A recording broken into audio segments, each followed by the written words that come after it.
Because without action, nothing changes. It just becomes a bunch of knowledge in our head. And I said, so you've seen me do it when it's scary. You've seen me do it when I have the money. You've seen me do it when I have the time. You know me. But I always push myself because I know there's something there. It may not be everything I think. It may be more than I think, but I'm not going to miss it. And I said, that is my greatest skill. I do not let it drop by. And I said, I don't think you have the same urgency I have. You have the same intelligence. You have the same heart, honey. But in intelligence and heart or not, it's urgency. It's hunger.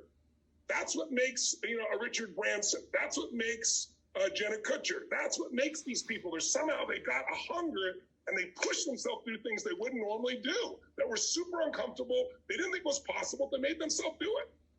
And I said, so for you, you're not going to get better. You're not going to be on Broadway living in LA.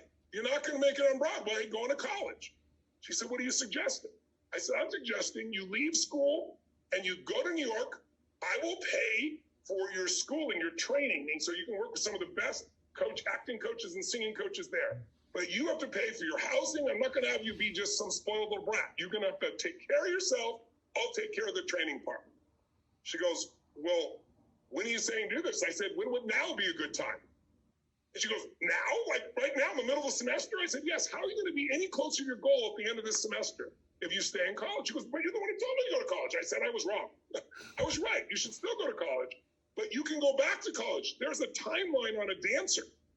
You're not going to be 40 and really starting your dance career. Now is the time, right now. She goes, so you're saying like I should get up and leave school and move to New York right now and start training? I said, yes, and working to pay for your rent.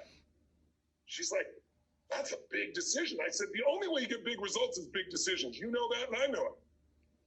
She paused for a moment. I'll never forget. She said, wow, that's intense, Dad.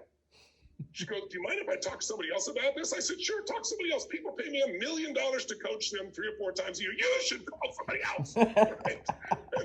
And then she started laughing. I said, who are you thinking of? And she mentioned this guy, Jay Maloney, who worked for CAA, which is one of the biggest talent agencies in the world. And I said, that's a brilliant idea. Talk to Jay. I think that's smart. I'm really glad you're doing that. So she said, okay, I'll do that. I said, when? She goes, what do you mean when? I said, when would now be a good time to call Jay? I said, you got to do it while you're in stage. You'll forget about it. You'll drop out. She goes, all right. So she goes to the other room, and I quickly call Jay. True story. And I get through to him, and I said, Jay, Jolie's about to call you. Here's the deal. This is what I told her. If I'm wrong, tell me I'm wrong. But if it's right, tell her it's right. Don't lie. Tell her the truth. But tell me what. He goes, Tony, you're absolutely right. He goes, dancers in LA are mediocre compared to Broadway. Broadway's where she's got to compete. That's the only way she's going to get better. I said, then tell her that. So she comes back and says, his number's busy. I said, call him again. What is this level of persistence, right? So she goes and she calls him, and she's gone for like 45 minutes to an hour. They talk forever. So she comes back, and I said, so what happened? She said, Jay says this is absolutely the right thing to do. And she goes on and on, all the reasons why. I said, father knows best, right? So I take my little daughter who grew up in the beach community, again, not my lifestyle that I grew up in as a kid, and just kind of soft, and I moved her to New York. And it was one of the worst winters, set of storms that they'd had in like 15 years. And she got tough. She had to. And she took all these classes. And I said to her, honey, I don't know if you have this much talent. I think you do, but I'm biased because I'm your father. But you're never going to know unless you put yourself on the line. And I told her what I told you guys on the first day that I learned from Jim Rohn. I said, discipline weighs ounces, regret weighs tons.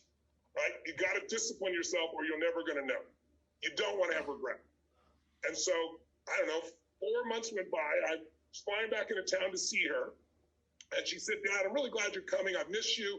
She goes, I'm going to send a car for you. I said, whoa, she must be making some money here. That's pretty good. So I get to the airport. There's a car there. And the car takes me towards her apartment in New York and also makes a left. I go like, oh, you made the wrong turn. He goes, no, your daughter's meeting you in a different place.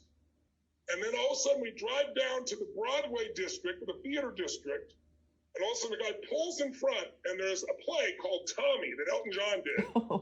And there's my daughter's name on the place. They dropped me off to be her guest. In 6 months, she was on Broadway, ladies and gentlemen. Let's give it up for Jolie. Right? Pretty amazing.